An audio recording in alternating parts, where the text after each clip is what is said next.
প্রথম ধাপেই ১০০% বেসিক নির্ধারণ করেছেন তারেক রহমান। পেনশনভোগীদের ১০০% অবসর ভাতা ও ১১ থেকে ২০ গ্রেডের তালিকা প্রকাশ। বিস্তারিত আলোচনা করার শুরুতে আপনারা চ্যানেলটি সাবস্ক্রাইব করে ভিডিওটি কন্টিনিউ করুন। আজ বাংলাদেশ সচিবালয়ে জরুরি ভিত্তিতে চতুর্থ পর্যায়ের বৈঠক অনুষ্ঠিত হয়েছে। এই বৈঠকে প্রথম ধাপের সরকারি চাকরিজীবীদের জন্য শতভাগ হারে বেসিক বৃদ্ধির চূড়ান্ত সুপারিশ করা হয়।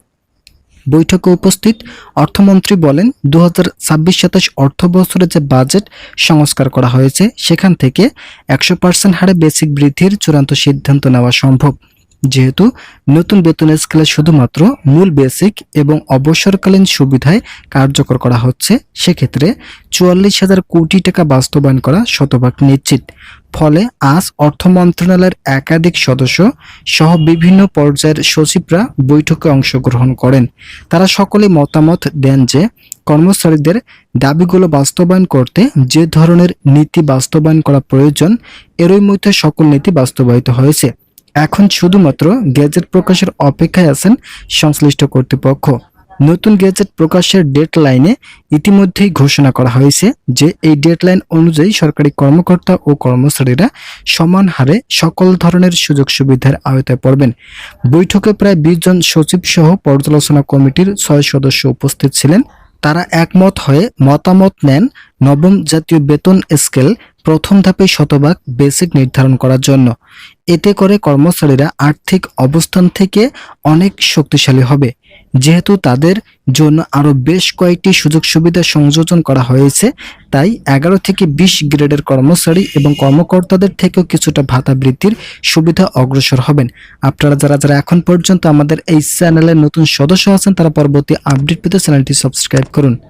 প্রথম ধাপেই সরকারি কর্মকর্তা কর্মচারীদের বেতন কাঠামোয় বড় ধরনের পরিবর্তন আনার সিদ্ধান্ত নেওয়া হয়েছে। দীর্ঘদিনের দাবি ও প্রয়োজনীয়তা বিবেচনায় নিয়ে তিনি ১০০% বেসিক বৃদ্ধির নির্ধারণের প্রক্রিয়া হাত দিয়েছেন। এই উদ্যোগের ফলে সরকারি চাকরিরতদের মধ্যে এক নতুন আশার সঞ্চার হয়েছে। সরকারি বেতন স্কেল পুনর্বিন্যাসের মাধ্যমে তৃণমূল পর্যায়ের আর্থিক স্বাচ্ছন্দ্য ফিরিয়ে আনাই এই সিদ্ধান্তের মূল লক্ষ্য। পেনশনভোগীদের জন্য সুখবর নিয়ে এসেছে তারেক রহমান। অবসরকালীন ভাতার ক্ষেত্রে ১০০% সুবিধা নিশ্চিত করার ঘোষণা দেওয়া হয়েছে, যা অবসরপ্রাপ্ত সরকারি কর্মকর্তা ও কর্মচারীদের দীর্ঘদিনের প্রতীক্ষার অবসান ঘটাবে। একই সঙ্গে সরকারি চাকরির ১৩তম থেকে ২০তম গ্রেডভুক্ত কর্মচারীদের জন্য একটি নতুন তালিকা প্রকাশ করা হয়েছে। এতে করে নিম্ন ও মধ্যম গ্রেডের কর্মচারীরা তাদের প্রাপ্য সুযোগ সুবিধা ও গ্রেড সংক্রান্ত জটিলতা থেকে মুক্তি পাবেন বলে আশা করা হচ্ছে। ২০১৫ সালের অষ্টম জাতীয় বেতন স্কেল বাতিল করার প্রক্রিয়াটি ছিল অত্যন্ত গুরুত্বপূর্ণ। এই স্কেলের সীমাবদ্ধতাগুলো দূর করে একটি যুগোপযোগী এবং বাস্তবসম্মত বেতন কাঠামো তৈরির লক্ষ্যে এই ঐতিহাসিক সিদ্ধান্ত গ্রহণ করা হয়েছে। সর্বশেষ তথ্য অনুযায়ী আজ থেকেই এই বেতন বৃদ্ধির প্রক্রিয়াকে চূড়ান্ত সুপারিশ হিসেবে গণ্য করা হচ্ছে। দীর্ঘ আলোচনার পর অবশেষে বেতন বৈষম্য দূরীকরণের এই কঠোর পদক্ষেপ গ্রহণ করা হলো। আপনারা অবশ্যই চ্যানেলটি সাবস্ক্রাইব করে ভিডিওটি কন্টিনিউ করুন। এই চূড়ান্ত সুপারিশ বিষয়ে আয়োজিত বিশেষ বৈঠকে উপস্থিত ছিলেন ২০ জন সচিব।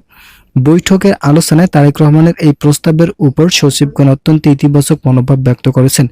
সরকারি প্রশাসনের উচ্চ পদস্থ এই কর্মকর্তাদের সমর্থন এবং সম্মতি বেতন বৃদ্ধির প্রক্রিয়াটিকে আরও ত্বরান্বিত করেছে।